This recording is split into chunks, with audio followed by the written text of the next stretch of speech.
Okay, so I'm back. Sorry about that. Just need to eat, so I'm back. I don't believe this, but they're right as it stands now. Okay, so what I'm gonna do is I have an idea. So what I'm gonna split the first part of this trial. Actually, the third part of the trial. The first section, the first part of the third trial. I'm gonna I'm gonna split it up. So that part, which was reached in the beginning of the video, I'm gonna split it up into a separate episode, and then this episode is gonna be split into entirely separate because it's so long. So I'm gonna do that. That's gonna be the idea. But they're right as it stands now. I don't have any definitive proof that he's the culprit. Still, he can't worm his way out of it now. Edis, you know what they say. There's no point locking the cat's door after the cat has bolted. Isn't that right, Runa? As Charlie always says. One lie begets another. No, wait, that might have been a line wrote for him in one of my stories. Well, no matter who said it first, you're right. Mr. Graydon, not only did you give false testimony to the court, but the lies you told make no sense. Make no sense. What do you mean by such a remark?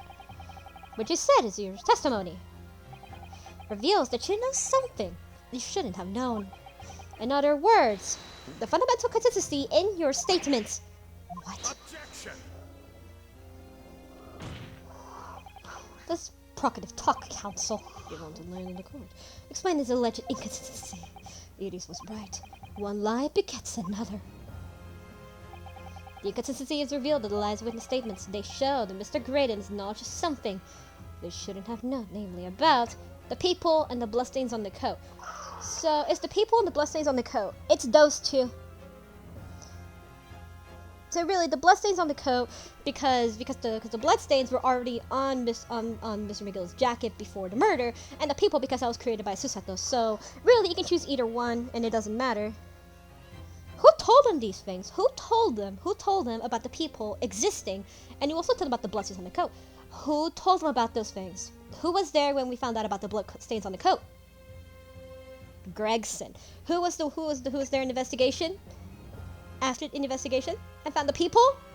Gregson. So people and bloodstains on the coat both matter, so you can choose either one, doesn't really matter. But we're gonna go with the people, because that's the most logical. Bloodstains also count too, but we're gonna go with the people. So pointing you lie to your testimony, Mr. Graydon. Who told you the lies? Its nature, like I see it, is revealing. You're not making any sense. Then let me ask you a simple question. How is it, Mr. Graydon, you've come to know of it, that you knew of the existence of the peephole in the storeroom door? What? Well, obviously, You what? Ah! Has the cat got your tongue, witness? The peephole on the door was made after the incident occurred, and once I returned to the shop, having failed to catch the two burglars, Scotland Yard's investigators arrived immediately. Since that time, the police have been in the Windy Banks constantly carrying out their investigation. Isn't that right, Inspector Gregson?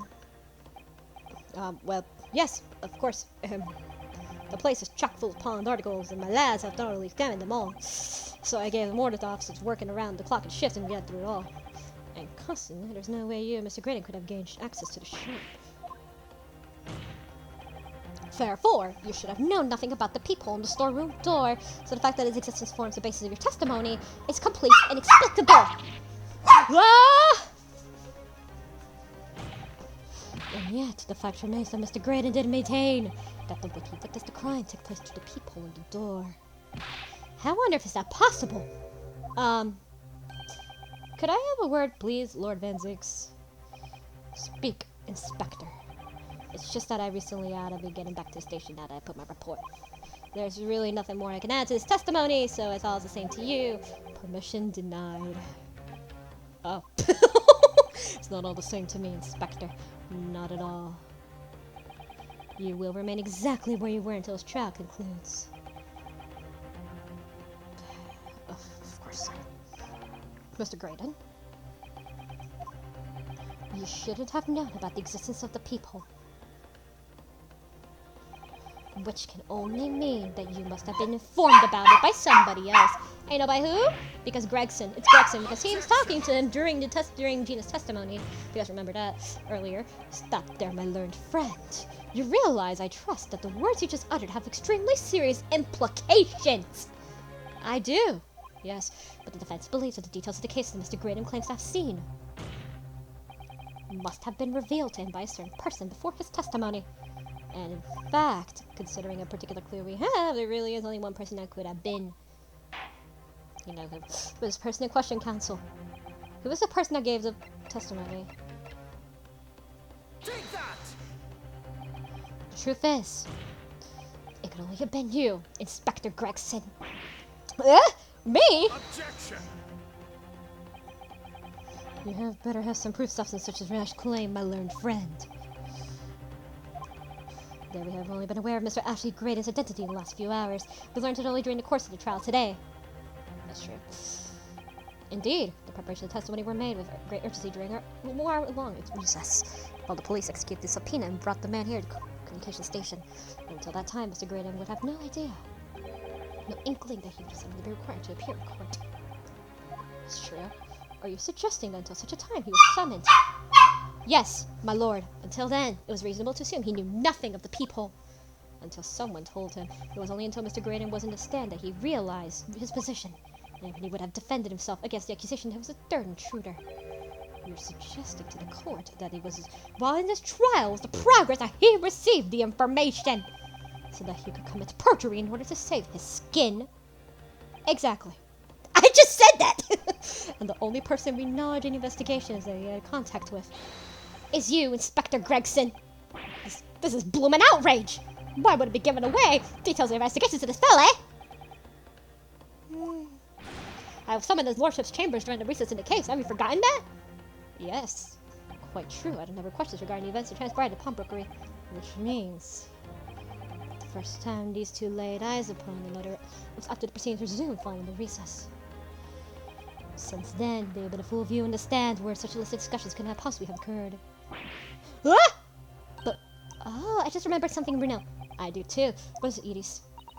There was one time before, wasn't there? Yes, I think it was during Jeannie was testifying. Oh, yes, now you mention it. It was with the bailiff who's dispatched to retrieve Miguel's music box and the scene of the crime. That's it! It was during that testimony! They were talking to each other. You saw them? I remember finding it strange at the time. Mr. Graydon and the inspector seemed to be having some kind of secret discussion. It would have been possible for you to give Mr. Graydon the information he needed then. You little toe rag! You're making it all up! I'm a respectable Scotland Yard inspector, for crying out loud! Why would I do something like that? Why would I be giving away confidential details to the likes of this bloke? Admittedly, you wouldn't have to have any reason to do something like that for no gain. But perhaps it was part of a deal of some kind, then it starts to make more sense. What deal, counsel? I wonder if perhaps, in exchange for details about the people in the crime scene, Mr. Graydon agreed to give certain something to the inspector. I'm sure I need not remind the inspector that I found to be true, striking a deal with any kind of witness would be considered a gross case of malfeasance. Well, Objection! It's becoming clear that jumping into an accusation is a Nipponese student's specialty. I don't do that. But with the stakes so high, the prosecution is not prepared to listen to the baseless charges. It is incumbent on the defense now to present evidence to support the diabolical claim. Evidence? Just what are you proposing? The inspector demanded the witness return. The court must see proof of the alleged deal. I think I have an idea. Inspector Gregson really did strike a deal with Mr. Graydon.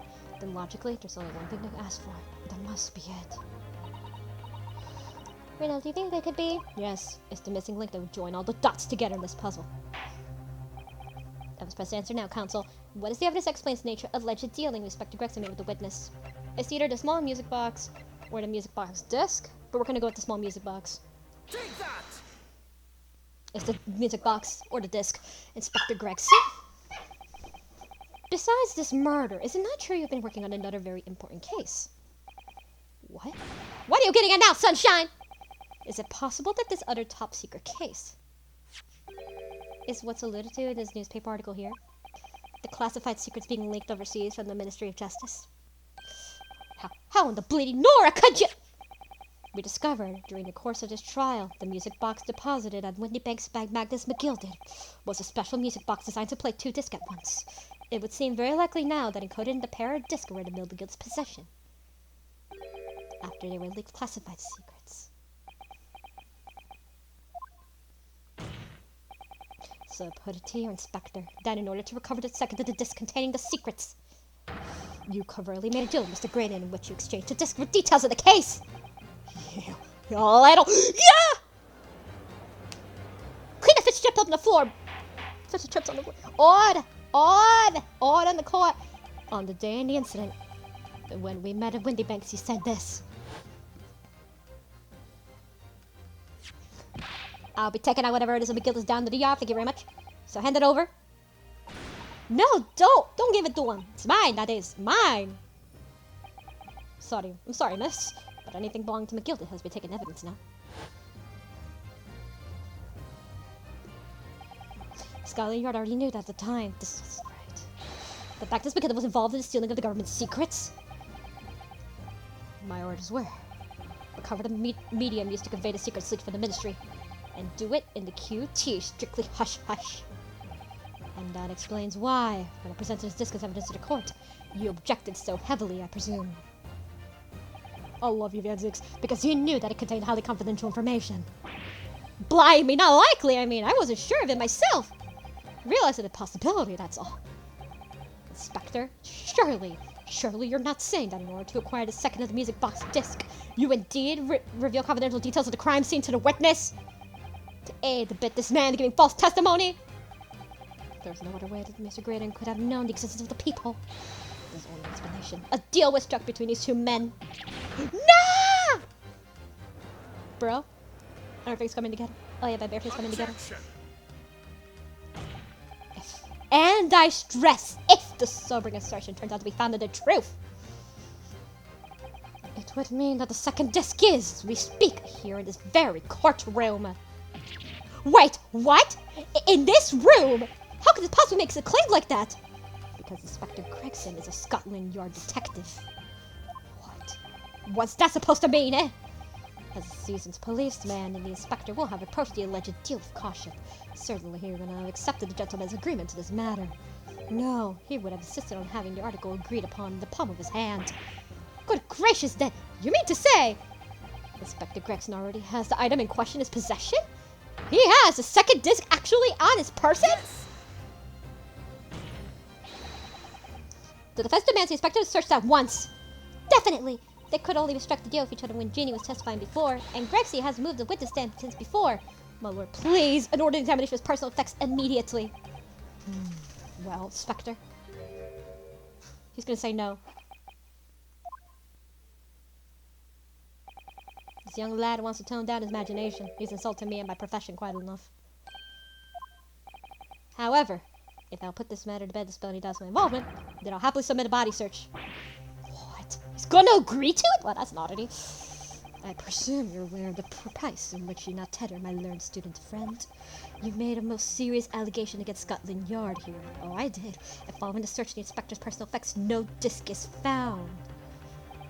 You will be deemed unfit for court service. The trial will end, and my country's government will formally demand of yours that you are severely reprimanded. That sounds serious. Indeed. To have a visiting student make such defamatory remarks on our country's most senior police force is not something Her Majesty's government will be able to overlook. You're just threatening Bruno because you're scared. The accusation is beyond serious. You must be prepared for grave consequences. Oh, I know I will. It's true. I can't imagine Gregson would have accepted the gentleman's agreement if it's something so critical. The disc must have physically changed hands, which means the inspector should have it. But somehow, something doesn't feel quite right. I think I have an idea. Very well, Consul. The implications ask him for one final time. Hey, do you guys remember when he straight up shook Nash? You guys remember when he straight up, like, literally was shaking Nash and just went like, "You fucking idiot, come here!" Just like that. Yeah, you know, I think I have an idea on how that was moved. Do you still perform requests? Search someone else. It can't be him because why is he agreeing to it? Obviously, most people would say, hell nah, but he is agreeing. From the advanced search was conducted. Well, don't say you were warned. But your typical Nipponese stubbornness may as well land you in hot water this time. Perhaps the lesson will do you some good. Mighty, shut the fuck up. Fair enough. I've got nothing to hide. Very well then. Bailiff, conduct! Not what I was talking about! To the first demands a search, but not of Inspector Gregson. What? Now, what's all this? I'm the one you're accusing, aren't I? I bet you want to search me. No, Inspector. Not you. Somebody else. What's the meaning of all of this? Eh? Lost it all, have you, sunshine? The court didn't put up with this nonsense. You're being completely irrational. I am not irrational. Be quiet, all of you! Wait, who's that? Oh. Bruno's doing what you all told him to do and having him encourage his convictions. So you should respect that, listen to what he has to say in good faith, because that's the British way. Well said, young lady.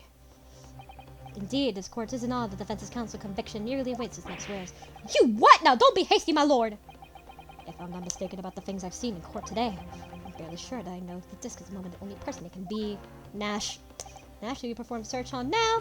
Nash Skulkin, because obviously, you remember how Gregson was literally just like shaking him violently and going like, "Come here, you toe rag!" like that. Yeah, and it was Nash, so. Take that! Of my lord, Mr. Nash Skulkin. Well, I never. Yeah, blimey! Me? Very well then, bailiff. Restrain the witness to conduct the search of his personal effects. Please, my lord! Inspector? Scotland Yard has objected search! Objection!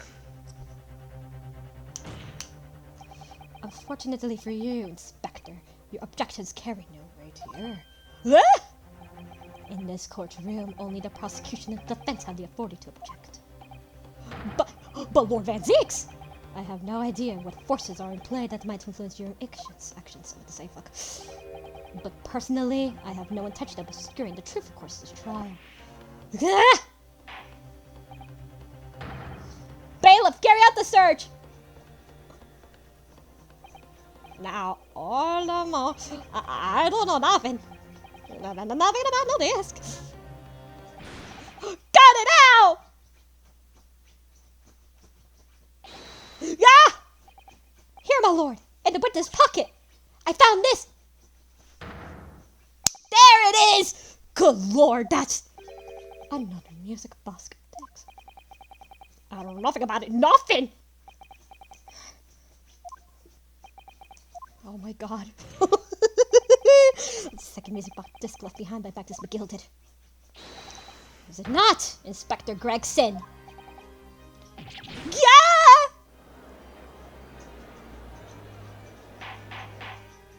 Odd! Mr. Skulkin, whatever you say for yourself. Go on and ban it. I mean, I just go on and flame it and ban it. I swear I didn't know nothing about that disc. Honest to God. Counsel, would you please explain what exactly is going on here? The alleged deal was struck between this witness and the detective, no? Without question, my lord. Then, for pity's sake, why on earth was this man in possession of this Inspector traded for information? Inspector Gregson is a shrewd, calculating man who rarely loses his composure. But at one particular moment in his trial, he exhibited some unusual behavior for a brief moment. I don't recall unusual behavior. Ah! It was, yes, during my cross-examination of Mr. Graydon. Tell me, Mr. Graydon, when you left the pawnbrokery that night, was it by any chance without the second disc in your jacket pocket? I admit nothing to the sort. And this happens. While Mr. Graydon answered my questions, the inspector appeared to have grabbed Nash Skulkin by the coat and was shaking him violently. Yeah, I didn't know. I mean, noggin was gonna fall off clean, I did. I was wishing. I better bought it as me brother I was. And what exactly happened to make the detective attack you like that? I ain't got a clue. He just suddenly turned and grabbed me whilst like it started shocking me. Why the blazer didn't you mention that third gun when we got them on the station? That's what he said. You had to write down my ear all in it, and his eyes still throbbing now. The way the detective behaved extremely out of character. But looking back now, it must have been all that he did. That was the opportunity Inspector Gregson created for himself in order to hide the disc. Well, bless my wig! He hid it? You. I'm afraid I failed to comprehend the motive here. The detective had acquired the disc when he was after. Why on earth had he proceeded to hide it in another man's pocket? This is a court of law. I can submit an item as evidence. It would appear, my lord, that the inspector was not at liberty to do that. Whatever not. As the man himself revealed earlier, his current assignment is some sort of special conditions. My orders were recover the medium used to convey the secrets leaked from the ministry, and to do it QT, strictly hush-hush. Hush-hush, a top-secret assignment, is it? As far as we're aware, the information stolen comes from confidential government communications. It would seem that information were to be revealed in court as evidence, it would be problematic. Does that sum up the situation, Inspector? I'm operating under direct orders from the ministry. I'm afraid I'm not at liberty to answer the question. So, rather than there was a chance you may be searched here in court, you took steps to hide the disc you had acquired from the witness. Ah, does this mean? He'll pretended to attack Mr. Skulkin in order to get close enough to him to slip the second disc into his pocket. So it was all pretense.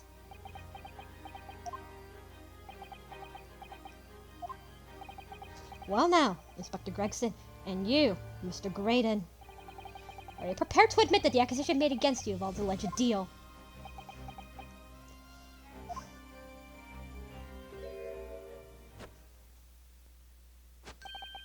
Admit to it. Yours truly, please. Mr. Graydon! Clearly our Eastern visitor has an uncommonly active imagination. However, there is no proof that I passed that disc to your Inspector. But then, how did you explain the reason why you knew about the people? I'm under no obligation to explain. What? Yes, I lied in my testimony. That I admit, so sentence me accordingly. But that is all I admit. Why don't you admit the rest? Murder, leaking government secrets, striking a deal with the detective. All of this is young Eastern man's fantasy. I have no idea what any of this is about. You... What?! Oh, sweet mother of God. Well, what about you then, Inspector Gregson? Do you admit to making a deal with Mr. Graydon in order to acquire this disc? Ladies and gents of the jury, as a Scotland Yard inspector, I will declare this and nothing more. I'm acting in the best interest of the country. Whatever I've done, it's been in the name of justice.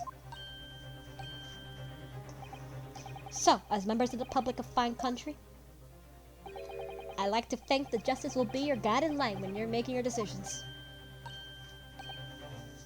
What?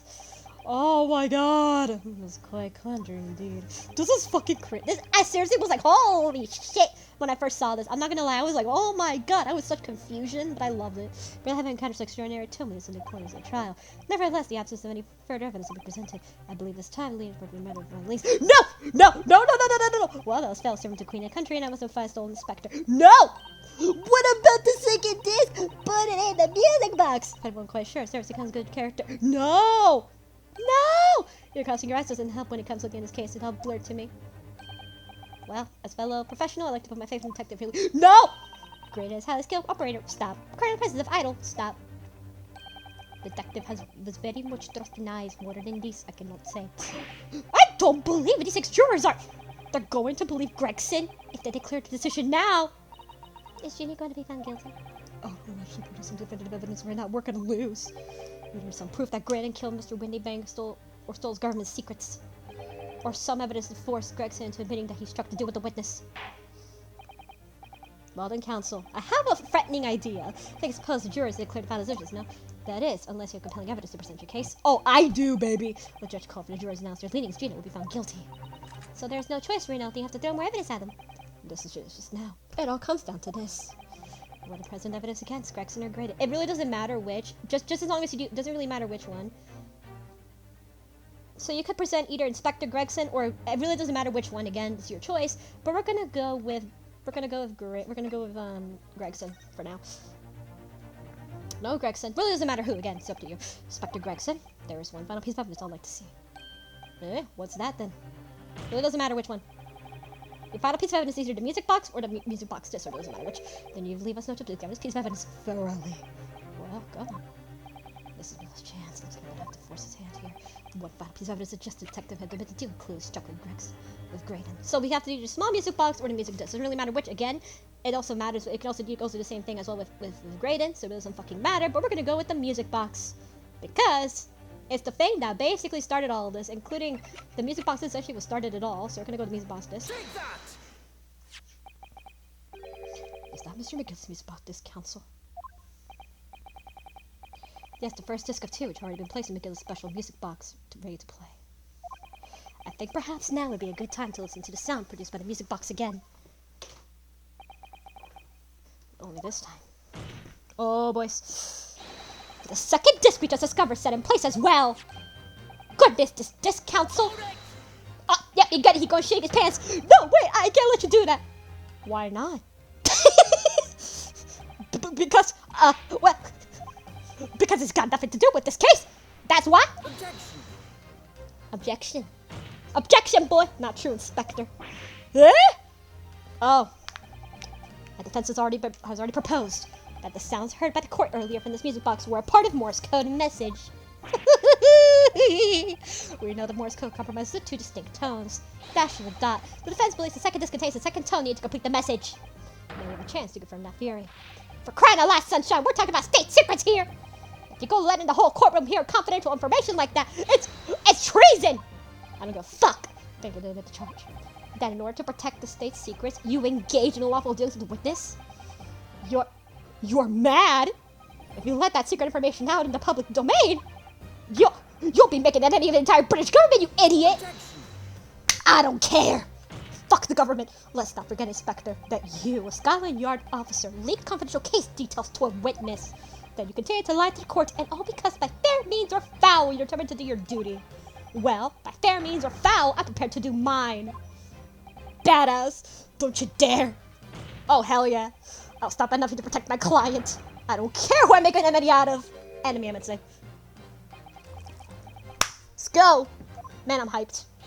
My lord, if you please. The court must hear the sound of that music box disc box. Come on, Danzig, for Pete's sake, stop him! Objection! Oh, yes, thank you! Inspector, you should know my methods by now. I'm a prosecutor. I'm no Scotland Yard puppet. I love you! I love you, Van Ziggs! In this courtroom, my duty is to the law, so let me propose a toast to uncovering the truth. By fair means or foul. Oh, I love you. No! Oh, he getting pissed. Let's go. Let's do it. Very well. The defense's stance here is that prosecution is very clear, I feel. Therefore, in accordance with the defense's request, I don't care who make him an enemy out of. The court will now listen to the music box to send operation once more. Stop with the second disc in place and both discs playing simultaneously. Oh no. Alright, let me turn it up a bit.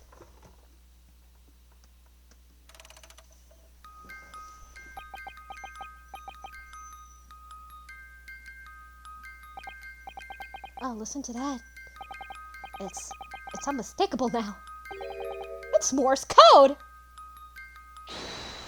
Hold it! Alright, I admit it. Whatever you want, but before the love of God, shut that blooming box up!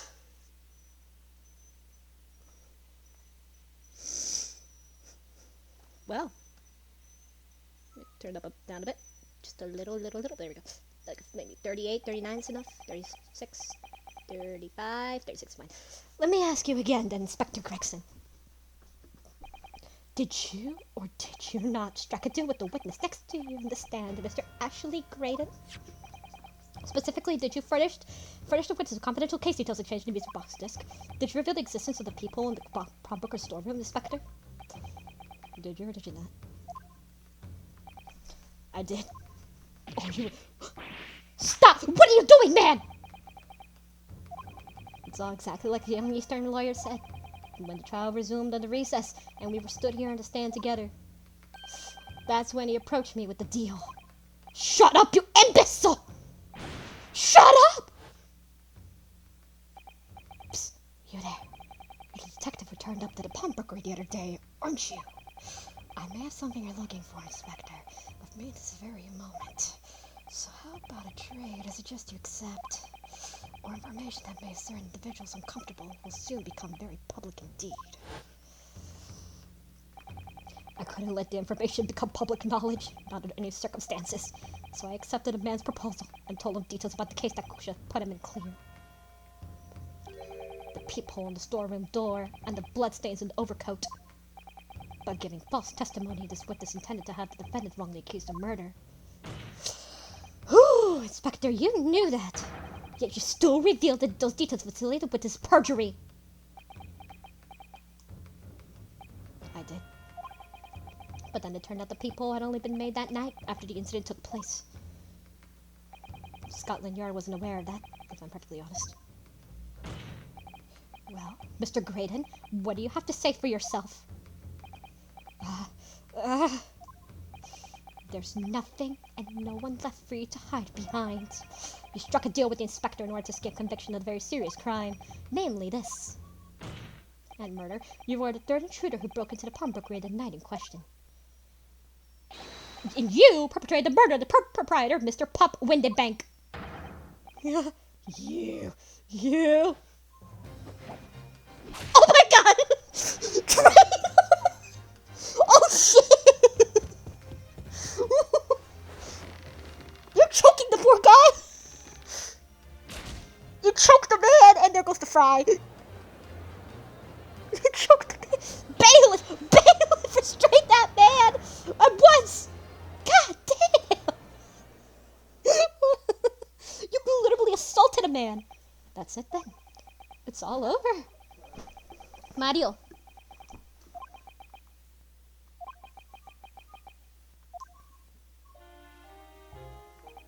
I despise my life growing up. The slums are vile places. I was cursed from birth, born into poverty, the son of a penniless artist.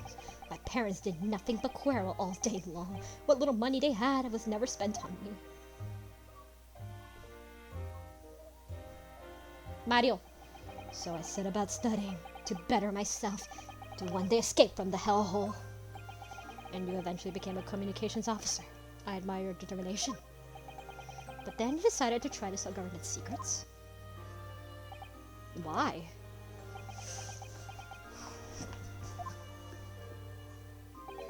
Isn't it obvious? Because I wanted money. Even now, years later, that nightmares of my life in the slums wake me in the small hours. I wanted to drown them out with more money than anyone who lived in a squirrel could ever imagine. Then one day, I met him. Mr. Magnus McGilden. You had a feed with the quarter talent, so you had money thrown your way. Interesting. All you need to do is go along with me, a little plan now. I was told to steal the Ministry Telegraphic Messages logs, and the Gilded would buy them for a handsome sum. I was responsible for inspections of the Ministry's communications offices, and it was a simple enough task. The lure of the devil's offerings. How easy it is to succumb. But you surely must have realized the seriousness of the crime you were committing. And for that reason, I took the great lengths to assure that my actions were untraceable. By using the music box. My father was a brickmaker, though my mother divorced him when I was still a child. Yes, Mr. Mason Milverton. That's right. He was very skilled with his hands. He had once been a music box maker's apprentice. Oh, I'd imagine his skills would be suffice to create a machine that could generate Morse code. So I sought out my father again, to employ his services. It was the first time I'd seen him since I left the slums 10 years earlier.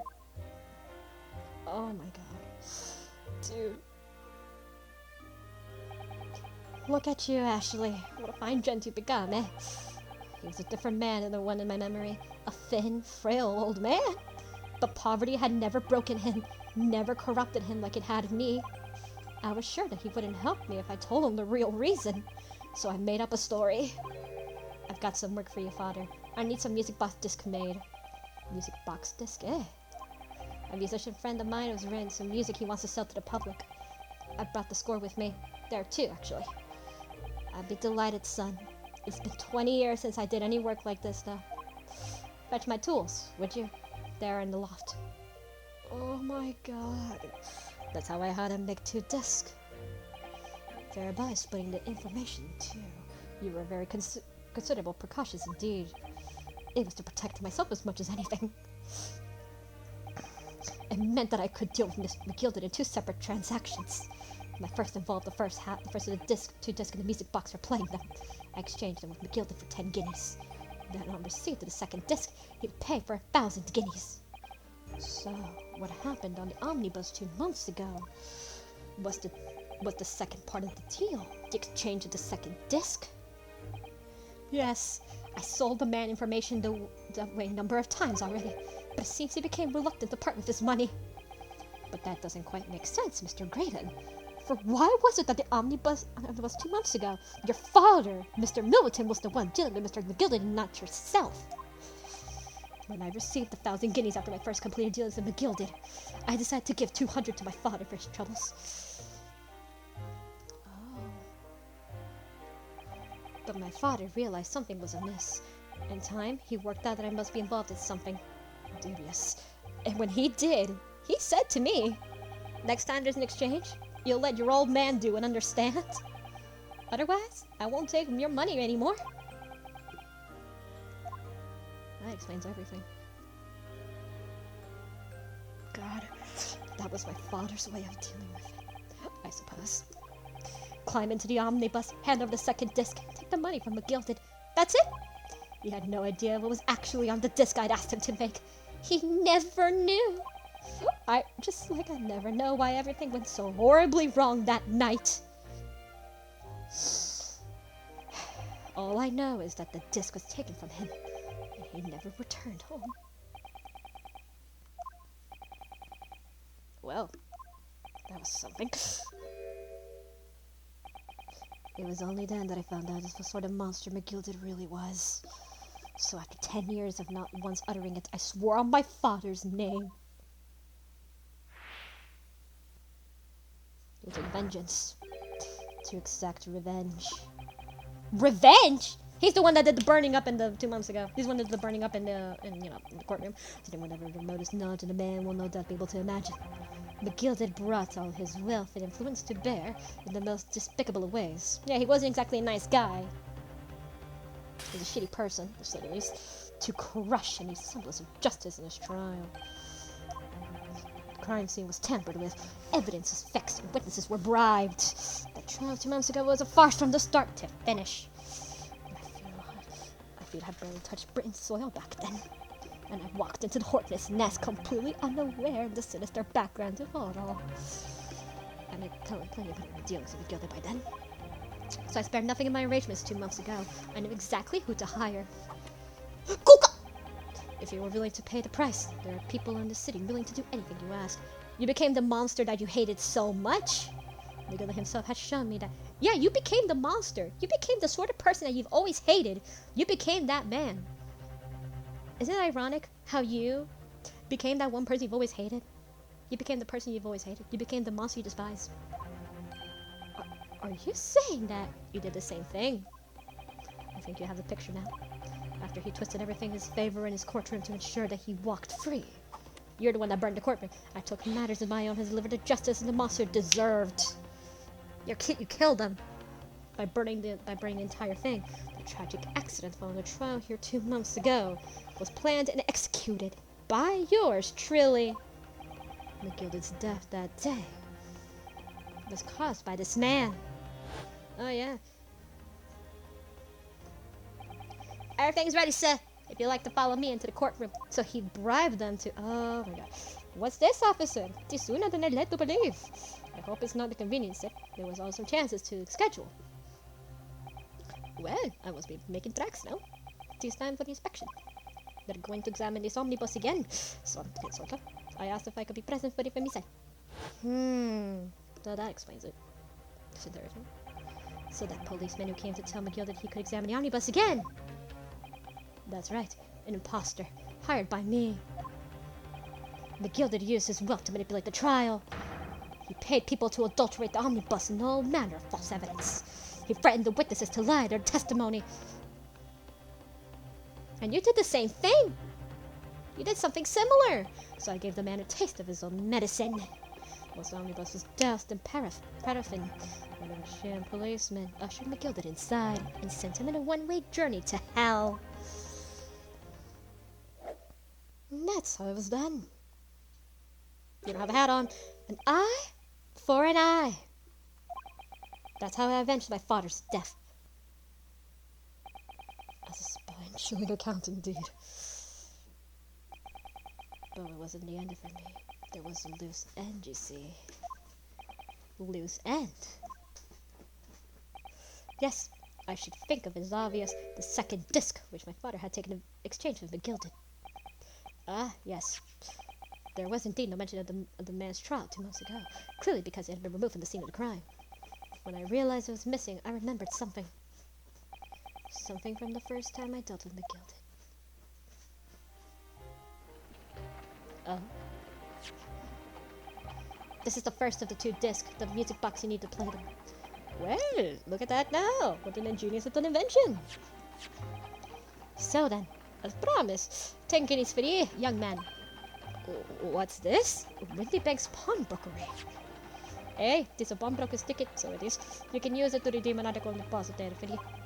There is no need to give a name, just hand over the ticket and I'll tell you the fee in the watchword.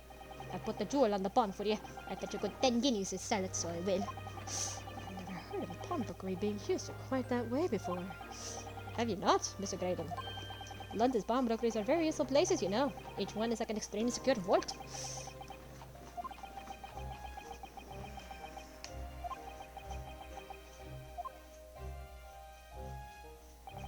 So I knew that if he took his steps to hide the disc, it would be in the pawnbrokery somewhere. So that's one night he killed my father. He must have entrusted the ticket to someone. Yes, to Gina. I remember now that when we first met you in Winnibanks that afternoon 2 days ago, you had the description of Miss Lestrade written down. How did you know that you were looking for? From the trial, the pickpocket's testimony was clearly particular. Anyone could see that. I realized immediately that she was another of McGilded's pawns and must have frightened her somehow. I was fairly convinced it would be her who had the ticket, so I started to make off some inquiries. Fucking genius. I had a strong suspicion a girl would come out of the woodwork in the redemption deadline. And he was absolutely right. And yes, sure enough, she did. All I needed to do was wait until the girl went to Winnibanks to redeem the articles. But unfortunately, she redeemed only McGilded's overcoat and the 1 disc was in his pocket. The all-important music box and the 2nd disc inside was missing. Because it had already been forfeited 2 days earlier. But I wasn't aware of that fact. Had I not been, I could have avoided my nighttime excursion. Meanwhile, as our investigation into the stolen government secrets was progressing, we picked up on the fact that McGilded was involved. Inspector, you recovered fast! My orders were to recover stolen information as quickly as possible, so we started gathering the fella's possessions and examining whatever they could lay their hands on. We had a full-scale investigation going on in the yard to keep it as quiet as we could. Then, when the inspector here took the disc from me in the pawnbrokery that day, I became nervous. I was sure the music box and the 2nd disc were still in the shop somewhere, so I knew that it was a race against time. I had to find those articles before the police did. So that's what prompted you to break into the place the same night. With the help of your old friends, the Skulkin brothers. What happened that night in the pawnbrokery, I can only describe as a nightmare. While Nash and Ringo were searching the counter, I located the music box I saw them McGilded on the shelves, forfeited articles. And the 2nd disc was inside. Yes, I slipped it into my pocket with a very deep sigh of relief. But then, something entirely unexpected happened. What are you doing in my shop?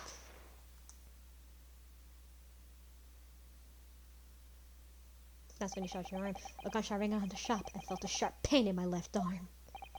The broker fired his gun, and the bullet pierced your limb. Yes, exactly. But unfortunately, I decided to bring my own gun with me that night, just in case. And that's when you shot him. Oh. Before I knew what was happening, I had fired back. The man had already turned to flee. I hadn't intended to fire in his direction, much less kill him. But unfortunately for both of us, the bullet hit home. I struck him in the middle of his back as he fled through the storeroom door for refuge. That should make sense. Sorry tale. Oh, it took place in the blink of an eye. I don't imagine Nash and Ringo even realized what had happened at first.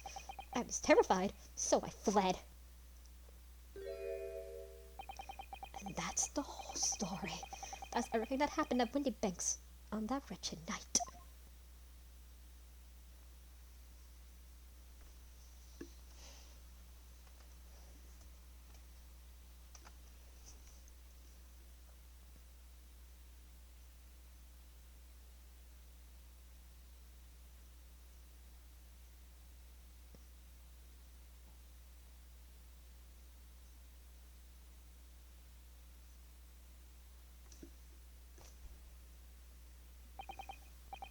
Earlier, you called McGilden a monster. A man who used his wealth and influence to distort the facts and escape justice for a crime of murder. What the hell happened here with the diaper? Mario! What happened? Can you tell me? Goku, come here. Stop masturbating. Come here. Fucker. You fucker. Oh my god. I'm sorry. You fucker. There we go. I'm sorry. I just realized that the diaper was there. A man who used his weapon influence to distort the facts and escape justice for the crime of murder. Sorry. What tragic irony. That's what I said! For what you have done, it's exactly the same. I said the same thing. I said the same thing. Thank you, Zeke. Thank you, Van Zeeks. You realized it too. You've become the very monster you saw and despised so deeply in McGilded. Yeah, that's what I said.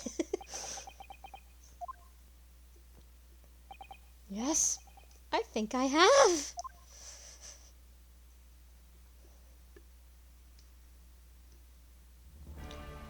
Well, this has been a long and exhausting trial. However, it would seem that the last we had arrived at the truth. Inspector Gregson, what of Mr. Ashley graded? He's been restrained, my lord, and is being escorted to the yard. You will be charged with the murder of Mr. Windybank and the stealing government secrets. But you'll also be charged. Very good.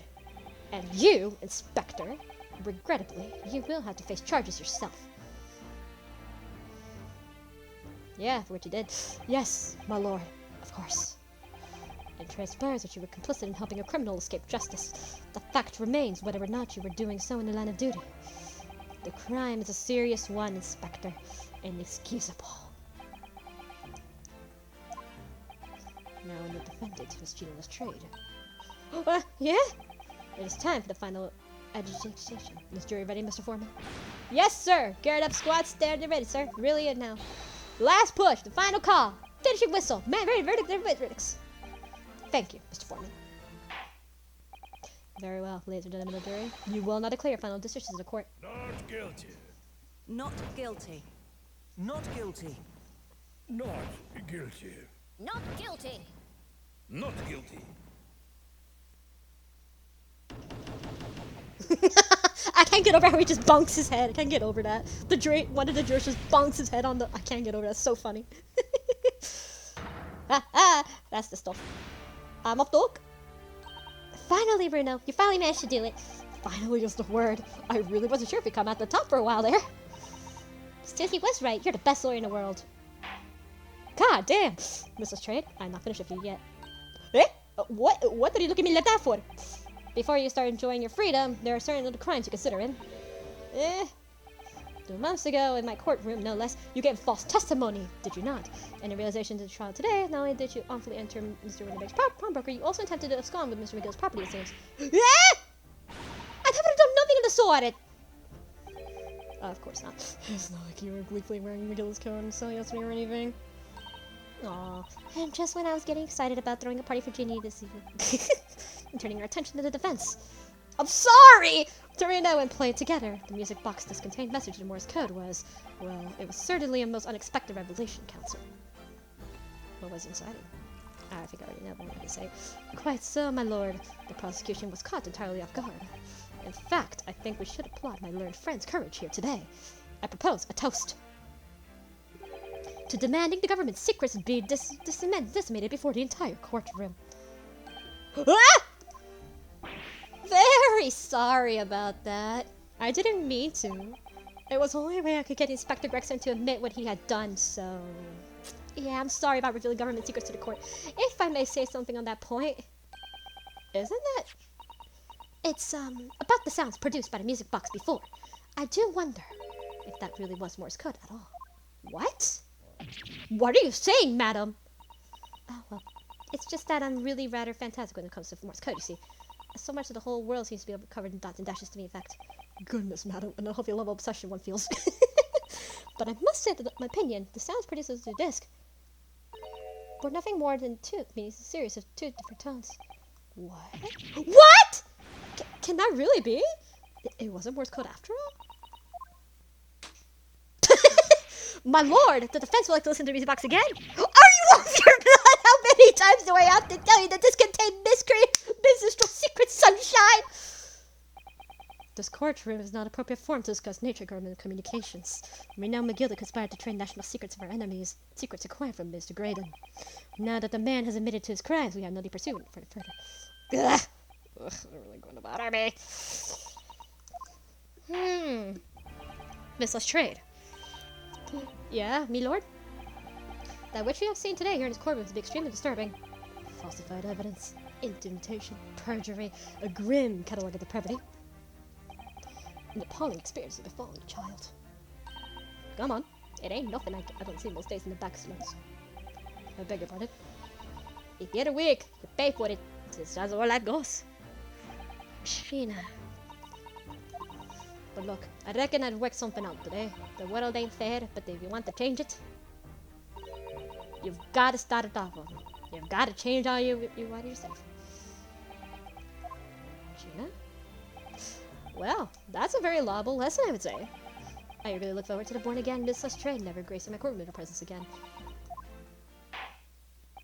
Now, with regard to the murder of Mr. Pop Winniebank, proprietor of the pawn brokery business in Baker Street, I hereby declare the defendant, Miss Gina Lestrade, not guilty! Hallelujah! Woo! We did it. Nice. So, since this is the final case, well, we're gonna have the end credits, so. Oh, she put her own. That's cute. That's cute. That's cute. I like that. That's cute. Alright, that's adorable. Okay, so now, that is all. Court is adjourned. Alright. Woo! What a long trial. Holy fuck. So someone had to split it into episodes. Long, ain't it? But we're still here. I'm sorry it's been so long, but it's long, boy.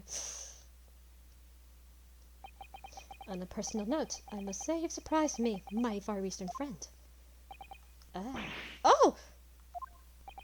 Despite being a Nipponese, you sought through the pretense of the malice that festered within the Englishmen. And at the same time, sought through the grime of the suppressing heart of your English client. You have a curious talent for judging character, especially considering our very different cultures. I don't think there's anything curious about it. Whether we're from an Empire of Great Britain or the Empire of Japan, we're all human beings. We're not so very different from inside. You know, I took this case for one very simple reason. To lock swords with you once again, here in the courtroom. You did? When I encountered you for the first time 2 months ago, it reminded me of toasting friendship and trust with another Nipponese, only to find my trust betrayed. Through you, I hope to look into the eyes of the man I once knew, and try to understand. What? You mentioned something similar earlier today, about total betrayal at the hands of the Japanese. What happened exactly? Well, you may ask. And one day, when the time comes, you will learn the answer, whether you like it or not. Oh, we will, in the next game. Alright then. I'll wait for that day, if I must.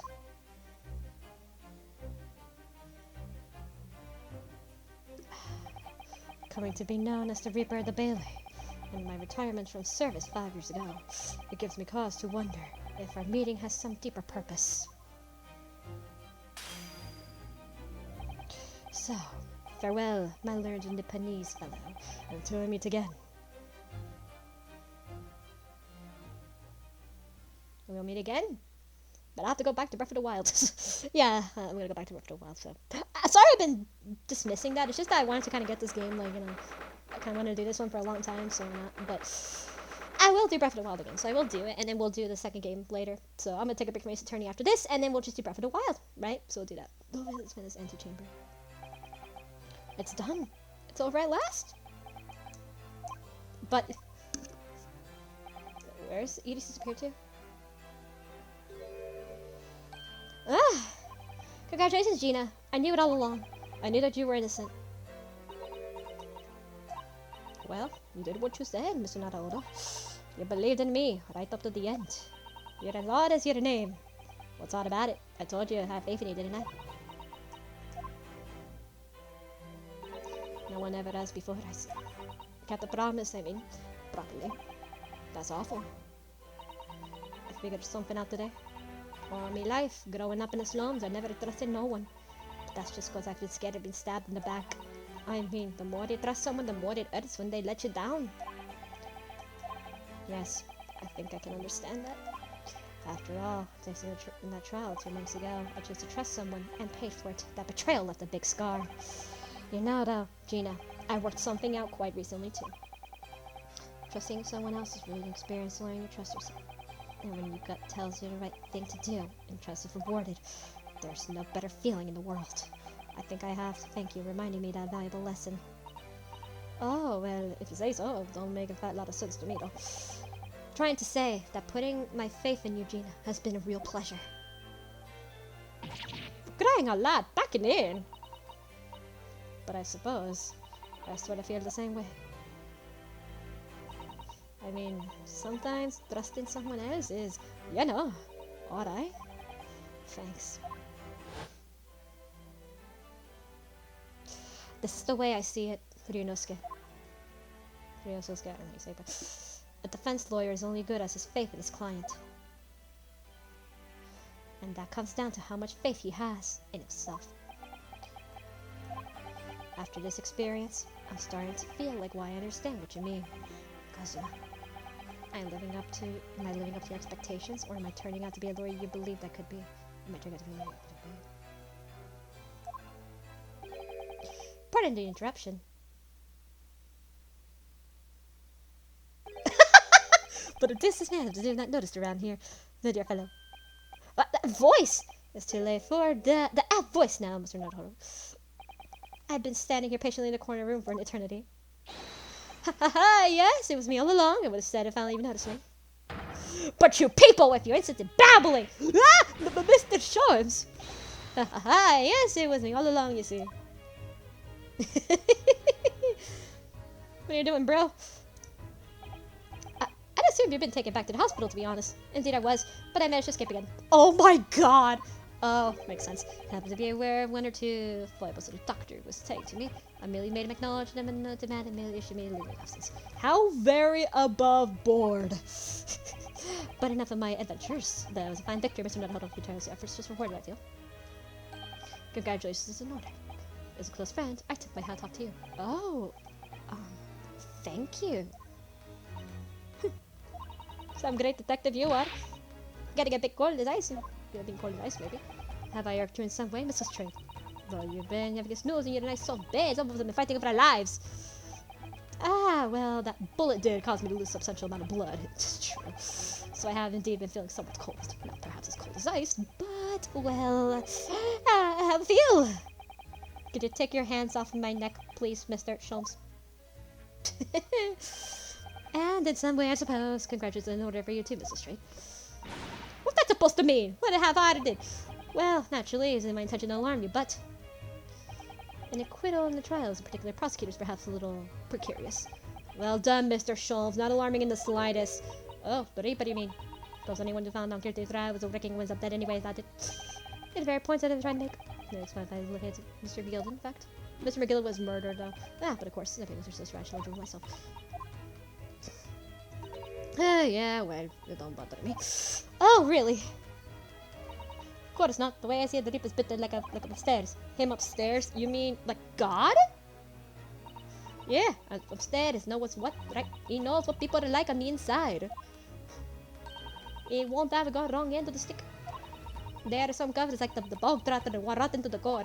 At the end of the day, I'm upstairs, make sure they get what they deserve.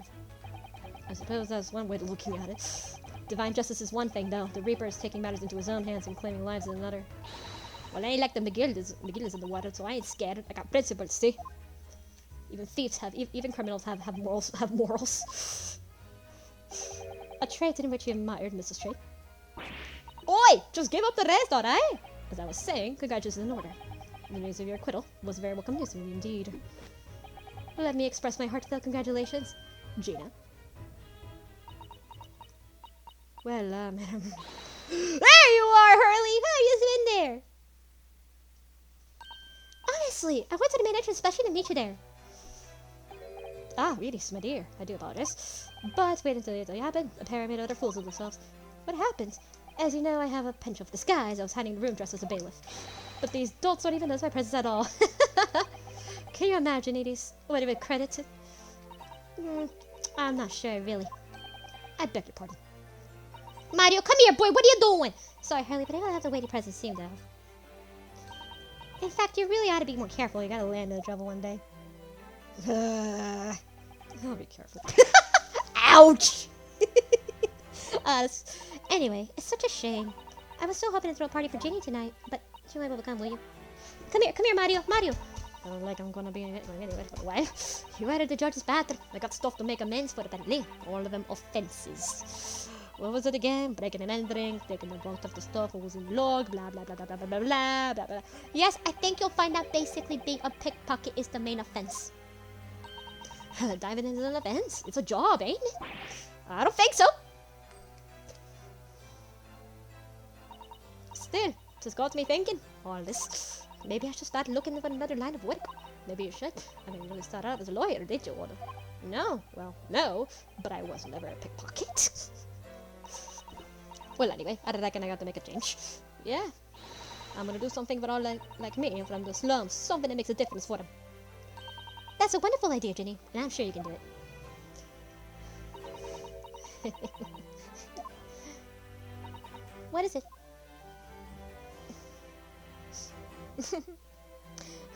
Just nothing. Machine Illustrate!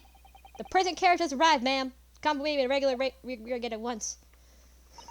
Right. Well, looks like I'm off then. Yes. Goodbye, Gina. And good luck. Odo. Yes? Are you gonna shoot? No! Ah! What was that for? I don't know. I mean, I don't know what to say. I saw... indeed. Perhaps the situation calls for a phrase hitherto missing from vocabulary, Mrs. Strait. On occasions such as this, I would recommend a simple thank you. Oh yes, that's a good advice, G. But I see. Well...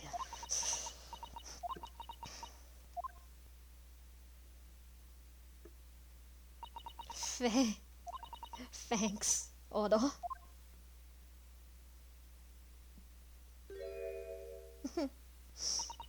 Thank you for everything, Wiz, you done. For believing in me. Not at all. In fact, that should be my line. Thank you, Gina. Well, woo!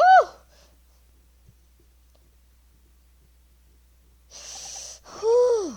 Well, there she goes. I wonder if I'll ever see her again. Well, quite an indomitable pick purse. Oh, I necessarily forgot. I brought a paper outside.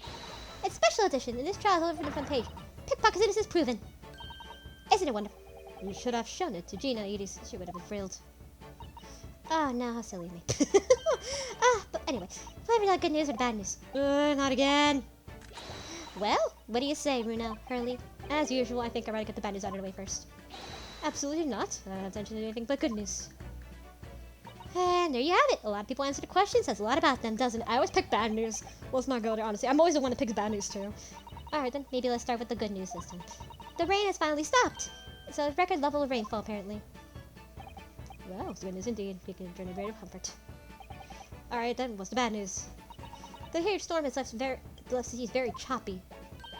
The channel in particular is awful, so sailings out of Dover may delay a day or more. Wait, Dover? That's right. We head to the station immediately. We may still have a time to wait Susie off.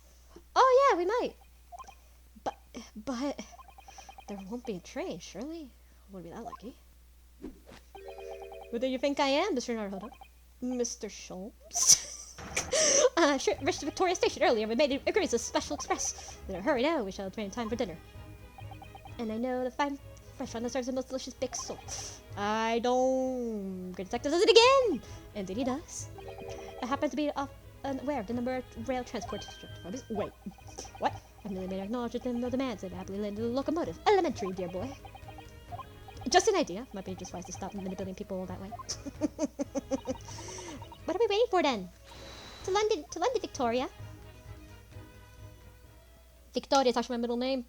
Yeah, I'm Paola Victoria. Yeah, Victoria is my middle name. Fun fact, you don't know anything about me. My middle name is Victoria, yeah. Yeah, my name literally means victory, so Victoria. It's also a common name too, but mine's more for the meaning rather than the actual name. Port of Dover, we're here. It looks somewhat longer than I had anticipated. Yeah! Susie's boat must be about to leave now. Miss Susato, where are you? Oh, there she is. Over there, look! Looks like she's reading something. Hold it! Hold it! Miss Susato, wait! What are you doing?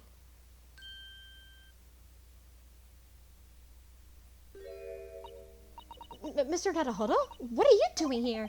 We came as soon as we could after the trial, I mean. We heard that sailings were being delayed due to bad weather, you see. Oh, I see. Then tell me, how did Gina's trial go? It went well. She was acquitted.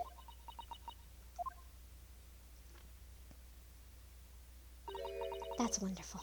Really wonderful news.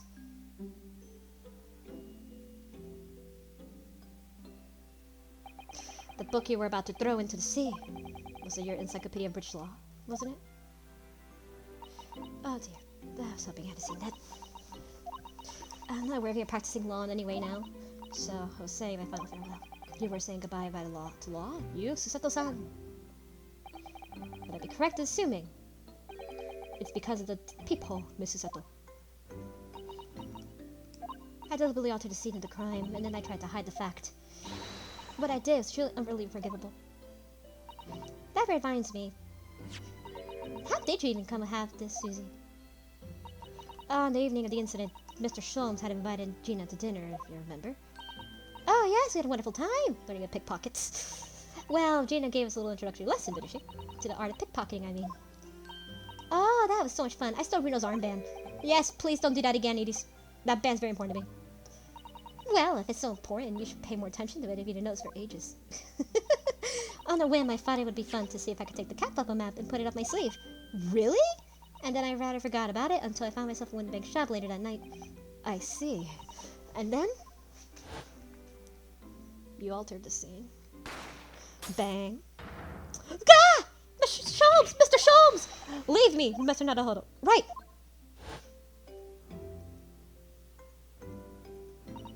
After Mr. Naruhodo had left the shop, I started to think. The door started to play on my mind. The storeroom door, you mean? Sorry about my nose. God, there's allergies coming up. Allergy season's coming up. Yes, if Gina was anywhere in the shop, I realized it could be behind the door. In that moment, the little device that helped me sprang to my mind. I was so worried about Gina, I simply had to know. So you used the cat map to make the peephole in the door. As capturing the photographic print of the shop by one of Hurley's red-handed recorders. Indeed, it was of first importance to point. Precisely when the peephole was made, the information proved to be Mr. Naruhodo's greatest weapon, though naturally without the proof it would have amounted to nothing. But when I looked through the hole in the door, the sight of that made eyes of blood run cold. Thoughts started to run through my mind. I remembered that the trial 2 months ago earlier, the trial of Magnus McGilded. I thought about how he manipulated the evidence and arranged false testimony to secure his freedom, and it made the British justice system feel very dark and sinister to me. And then a terrible thought occurred to me. What if some wicked criminal was planning to do the same thing now? Because from the appearance of the crime scene, it looked exactly as though Gina was shot Mr. Windybank. Even though I was sure she would never have done such a thing, we were worried that the true culprit would try to frame her for the crime. That's right, but then I realized it would be very difficult for anyone to give false testimony in this case. What do you mean? Well, the crime appeared to have happened behind the door in a locked door. For someone to claim falsely and have witnessed it, it would have been ways beyond the door. Ah! For which, the people would be very vague. Only the people would have made it was there after the crime was committed, of course. The criminal would know that, but it wouldn't make any difference. But the possibility of a rather ingenious trap was there, was it not? A trap was just it. So that's why you kept it a secret, Susie. You never mentioned that you ever made a peephole anyone, not even the police. I know, and I knew that at the time when I was doing wrong was a criminal offense even. That's why I decided to confide in Mr. Sholmes. If Mr. Nuthold was completely backed into a corner with no other possible means of escape, the truth that people could say then, that was my plan. She really does think of everything. But then, why didn't you just tell me everything before the trial began? My dear fellow, you're not thinking of straight. If she had done that, she would have rendered you complicit to the whole escapade. Ah, that makes sense. You could have been disbarred, he was saying, with no temper of the crime scene, so Mrs. Little decided to shoulder the burden of responsibility alone. For your sake, and Mrs. Strait's. Mrs. Settle. The truth is, when it happens, I did it because I lost a little of my faith in the law. Oh. Yeah, I was worried about the right person would be convicted of the crime. But the moment I allowed myself to think that, is the moment I lost my right to call myself a judicial assistant. What you did isn't comparable to what he did. Graydon is the one who lied to the witness stand, using the peephole as a way to implicit Gina. And besides, if that peephole inconsistency hadn't existed, I'm not at all sure that she would have been acquitted in the end. Mrs. Seto, what you did saved Gina's life. Well, with your kind words, Mr. Nadahodo, you've saved me too, from my regrets.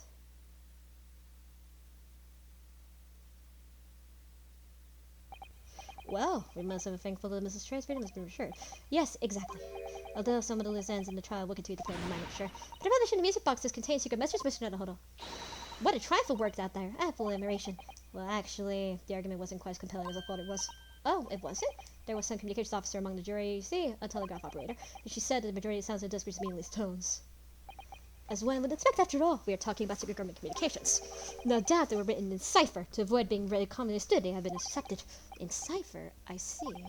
So then, we could never hope to understand the message anyway? Nonsense, my dear fellow. It's quite a zero-pipe problem, I assure you. A... So-gi. A so-gi?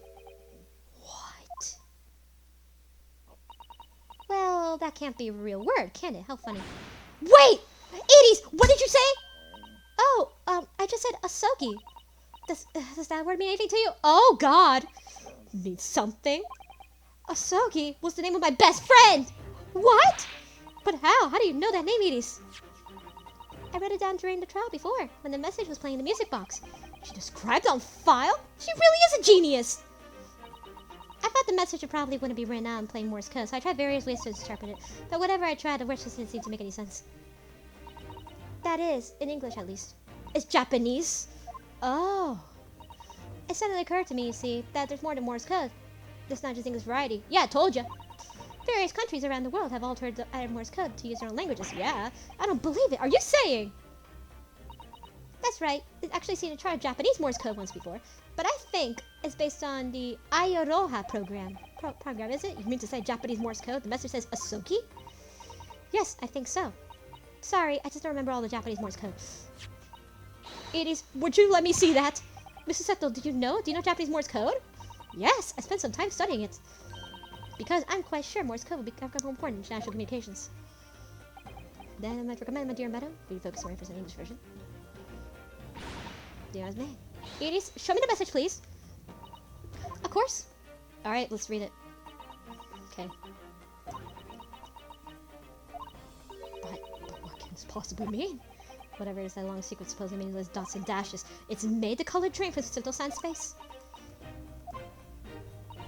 There's no doubt this message is written in Japanese Morse code, so the British Empire has been using Japanese for its secret communications?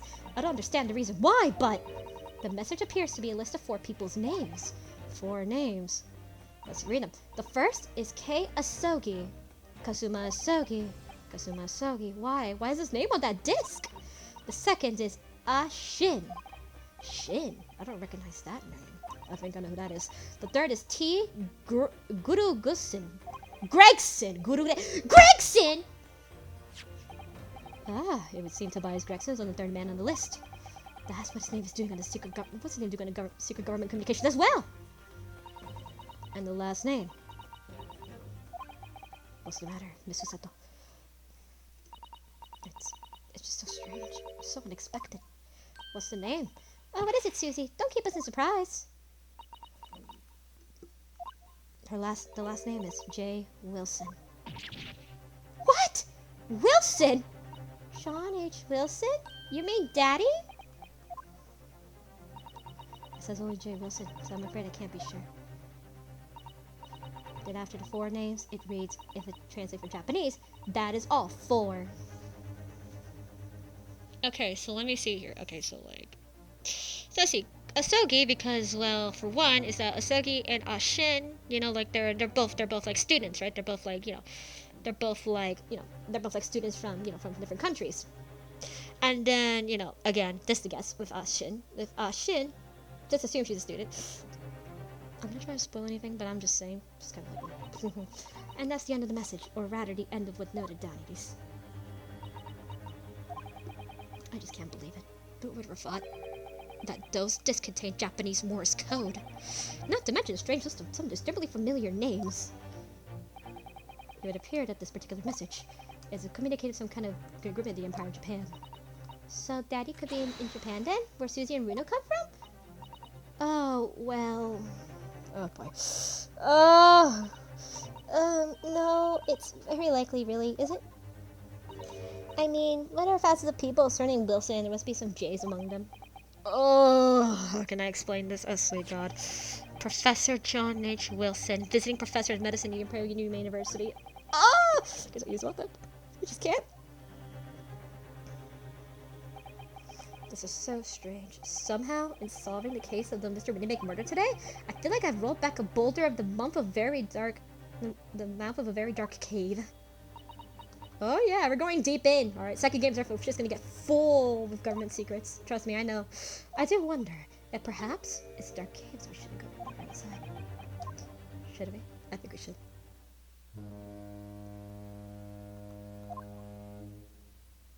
Up, it's time.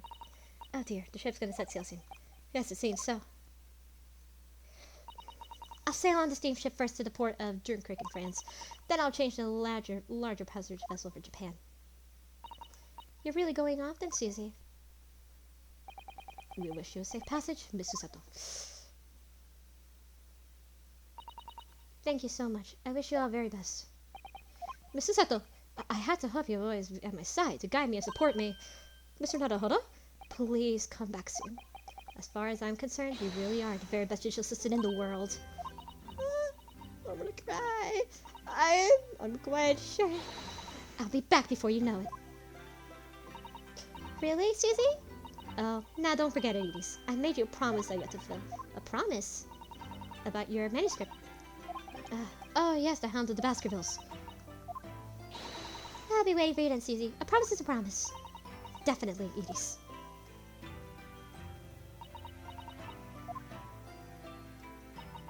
Mr. Naruhodo? Yes? Do you remember the first time we met? Yes, of course. On the SS Buria, and I was dragged out of the system. If I remember rightly, you threw me off halfway across the cabin with Susan to take them. You know very well what I'm talking about. After that! It's strange, but being thrown together as we were in the case, I somehow felt straight away that you were the perfect person to continue Kazuma-sama's great legacy, Miss Susato. And my instincts were right. I really want to believe. No, I'm sure that. I'll be back soon. Farewell until then. Alright, so we're gonna have a little bit of a cutscene here. I'm gonna turn up the mic real quick. I'm gonna go and turn up the volume a little.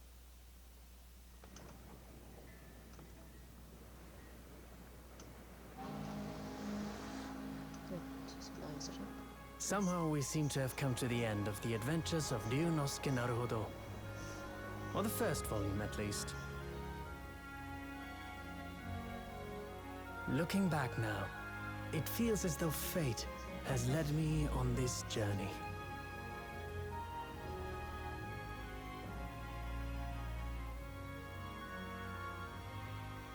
Fate led me to becoming a lawyer, to traveling halfway around the world, to meeting the great detective. I'm sure there'll be trials and tribulations ahead. Of course there will. But whatever happens, I know I'll be able to turn my fortunes around.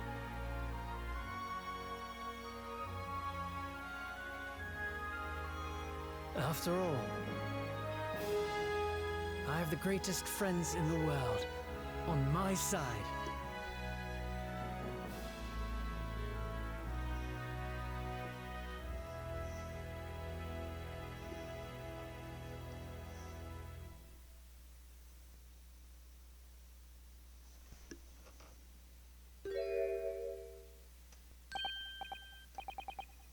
Ah, yes, Mr. Naruhodo. Yes, Mr. Sholmes. I have some rather awkward news. The railway company has decided to sue over the Special Express train, apparently. Huh? Of course. It caused such a commotion on the line, all the other trains had to wait at stations. But really, we would have made it to Dover in time otherwise. That's true, but still. Anyway, I explained everything and how it was all your fault. I believe a formal complaint should be delivered to your office. Oh my god! But not to worry, my dear. Hello. According to Miss Susato, you'll be defending yourself in court! Oh, sweet god. It's alright, I'm perfectly happy to testify. He really didn't look like the sort of man who'll do something so outrageous, see? Mr. Sholmes. Yes. A word, if you don't mind! Why, certainly. Any word you like. Blow it up, my dear fellow. Oh, yes. I love Reno's words. You just know he'll use one. Then, I really must say... Objection! Beautiful. Alright. Alright, so we have the credits now, so... Woohoo! Okay. So it's done. So anyway, hope you guys enjoyed this tiny Let's Play. It's more of a tiny Let's Play anyway. In terms of episode length, it's pretty tiny. But in terms of like actual like episodes, how many episodes, it's pretty tiny. But like if you split them up, yeah, well, you know. But anyway, hope you guys enjoyed this on Let's Play. It was, you know, it was a small one. I thought I'd take a break from Breath of the Wild for a bit and do this one. I was gonna like do both at the same time, but I decided nah, that'd be way too much. So I decided instead to kind of do this one, and then I'll go back to Breath of the Wild, and then I'm taking a break from Ace Attorney after this. We're gonna do the second game later. Later, we're gonna do the second game after we finish Breath of the Wild, which will take a while. So we're gonna do so later on, we're gonna do the second game, but not now, obviously. It's been a long one, so in terms of like recording hours. Yeah, you know, I've had long recording hours before. I have like probably like what 10 hours worth of recording sessions before, so honestly I'm not that surprising. But yeah, 20 hours probably. Not 20, but like probably like what 15, like probably 10 more hours. I can't be sure, but yeah, you know what I mean. But well, yeah, well, basically we're just gonna like I'm gonna take a break from it. So whew, well, hope you guys enjoyed this game. Well, it was just, I wanted to do Ace Attorney game. I wanted to do this one, since I haven't done Ace Attorney game in a long time, so I wanted to do one. Because, hey, are you calling my son a liar? Because, hey, why not? I thought I'd do it. Besides, the second game is where shit it's going to get real. The first game was essentially the beginning of this whole overarching plot. The overarching plot will conclude itself, of course, in the second game, which is the final one in the duology. So, I'm gonna do a second as well, but we'll do that later once I do enough episodes of Breath of the Wild, or at least finish it up. I've done nothing wrong. It's hardened criminal, and it's not fair. He's the Waghai's offspring. Wait, Waghai's a girl? Oh, that makes more sense. But like, yeah, well. So of course I'm gonna do Breath of the Wild again. So of course I'm gonna try to do Breath of the Wild again. I'm gonna go back to Breath of the Wild. And yeah, we're gonna go back to Breath of the Wild. I'm gonna go back to it soon. And I'm gonna try to do that. But for now, since today I'm gonna take a break and I'm gonna go to bed. So I'm gonna go take a shower, I'm gonna take a bed after this. But yeah, you know. But well, I don't know what else to say except just thank you. Except thank you guys for watching it. And well, if you guys really enjoyed it, I'm glad. If you guys really enjoyed it, I'm glad you did. So I'm just gonna say that. Thank you again. Thank you guys. If you guys really liked it, thank you so much for it. That's all I can really say. But thank you. I'm pretty bad at this. But yeah. Oh.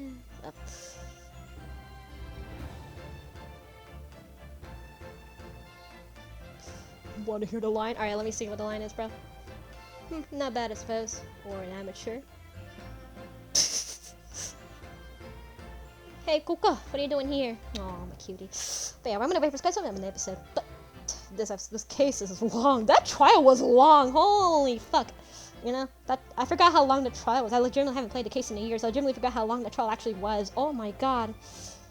The trial was like, holy fuck. Probably what, like at least like, let me see. I started like what? It's 8:20 right now in as of recording this. It's 8:20 at night. So I started this like at like what, 4 o'clock in the afternoon, 3 o'clock in the afternoon. So this took a few hours. Yeah, this took a few hours. So all the other episodes before took a few hours. Yeah, a while, hasn't it? But yeah. Hi Mario. Hi Mariocito. My cutie patootie. My cutie child though. Oh, hi. My little child. Oh my god, look at that face.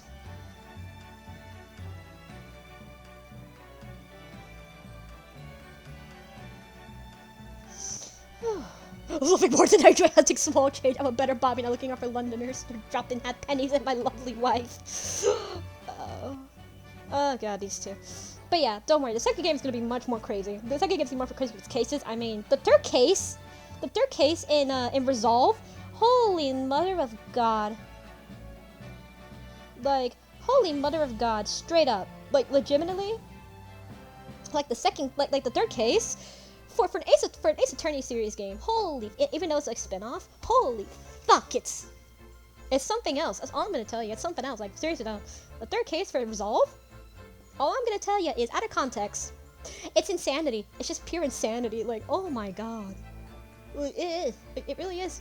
We'll get into that. Again, we'll get into that, but trust me, I freaking love this game. I really do. I love the Ace Attorney duology. It's probably my favorite Ace Attorney games. My favorite Ace Attorney games ever. I freaking love these two. They really did everything good about Ace Attorney and bettered it. I fucking love it. I truly do. It's good. It's really good. It really is. Like, that's all I can say about it. Dude, it's so good. Like, really though. Holy shit. I can't do British accent to save my life, but I try. Give over the bra, right? Ash, we used to know. We got to the plan to come back to me, but the skulking Migran, eh? Right? Oh my god. The three Muskowitz. Milk in the neighborhood always wetteth. Ah, that's funny. Mario. My boyo. Oh. Well, my little boy's here. My little doggies are right here beside me. And right in the bed. I'm in the chair in their bed. Well, Kuko was they're both sleeping. Kuko was literally masturbating. Kuko was masturbating while I was recording. Seriously though, this little bitch was masturbating. Not even joking. I'm not even joking. Kuko, damn it, why would you do that? Why would you masturbate? You horny old man. He's a horny little old man. And then Mario is just, well, chilling like he always does. That bush is kind of chilling, you know. Kind of doing what they do. You know, just kind of chilling. Right, Kuko? Right, Mario? Aw, cuties. Mario, what happened to your eye? Did Kuko slap you in the eye or something? Are you winking at me? Why are you winking? Are you winking? Oh, let me take a picture of this. There we go. Nice. Aw, that's adorable. I love that picture. So cute. But yeah.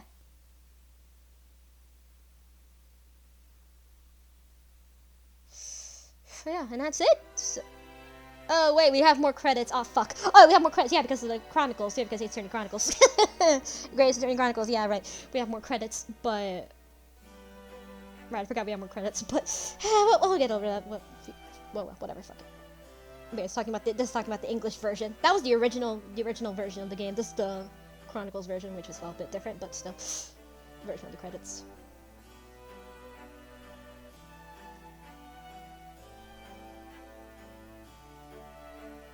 Right, Mario. Right, Mariocito. Maybe I have more credits. Oh, whatever. Oh, hey, there's yourself, Brett. Hi, cool. Hi, Mario. Aw, hi, baby. How you doing? You doing good? See? Doing good, boy. Doing good. But yeah, I'm gonna continue Breath of the Wild, of course. I'm gonna continue it. I'm gonna go back to it, so I'm gonna go back to Breath of the Wild again. And I'm gonna consider doing like the Champions Ballad, DLC. So I'm gonna do that. So I'm gonna do the Champions Ballad DLC main story. I'm gonna do that part at least, so we can do some main story. And then of course we might, and of course do the rest of the side quests. Because again, my goal is to do all the side quests in the game, which is a lot. So I'm gonna do every single side quest, and I am not joking when I say every single side quest. And I'm not joking, except for one, probably except for the swords, really. But almost every single main game quest, except probably the DLC, except probably for the the sword trials. But I don't know if I did separately or something. But the sword trials probably an entirely separate thing though. But yeah, as the sword trials, I like the 3 trials of Master Sword. I don't know if I'm gonna do that, but do you guys want to see me go ahead and suffer with the final part? Be my guest. Be my guest. But I'll be honest, I don't know if I will. I don't know if I will. If I'm being completely honest, I really don't know if I will. I don't know if I will. But so yeah, for Breath of the Wild, I'll go ahead and do the main story. I'll do the Champions Ballad. So we can get the Master Cycle. So we can get the Master Cycle. My Breath of the Wild, so we can do that. And then we'll do Resolve. And then we'll do Resolve at a later point. But I don't know when we'll do it, but we'll do it. Breath of the Wild. This is probably my first original Let's Play 2023. that isn't Breath of the Wild. Really though. Really though. Really though. Right, Coca?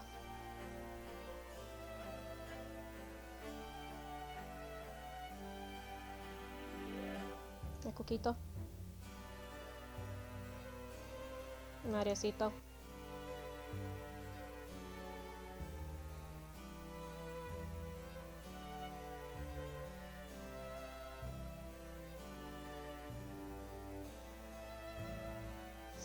Mariocito.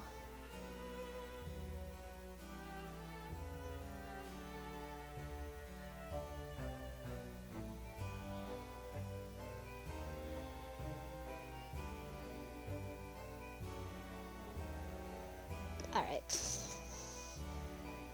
Well, I just want to say thank you guys so much for watching. So I'm going to say, thank you again.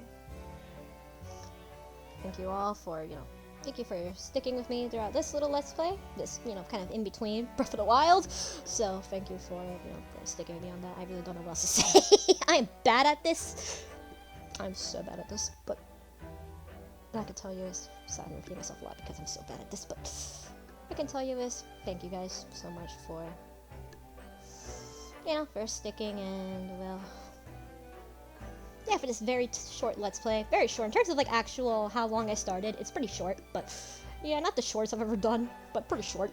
But yeah, I just want to thank you guys so much for sticking and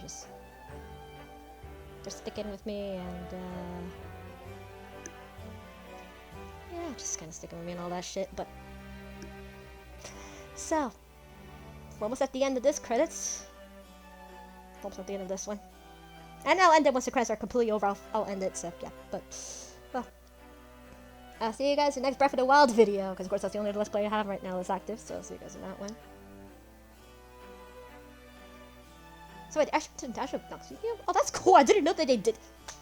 I didn't know they did that. That's actually really cool. I didn't know they went through music box and stuff. No wonder how they got the music box information. That actually makes more sense. I didn't know that. That's cool. Sometimes it's good to learn your history and do your research, boys. Do your research, boys. But yeah, well, thank you so much for watching, and I'll see you guys in the next Breath of the Wild video, whenever that will be. So yeah. Bye. And you also unlock a little end picture as well in the end. You also unlock a little end picture as well. So, if you once you complete the Grace Attorney for the first time, Grace Attorney Adventures the first time, you also unlock a picture, little picture of Kazuma and to go together. You unlock it in the special contents. I'll show you guys that later once we get both of them completed. So I'll show you guys this bonus episode. But for now, that's gonna be it. So, yeah, see you guys then.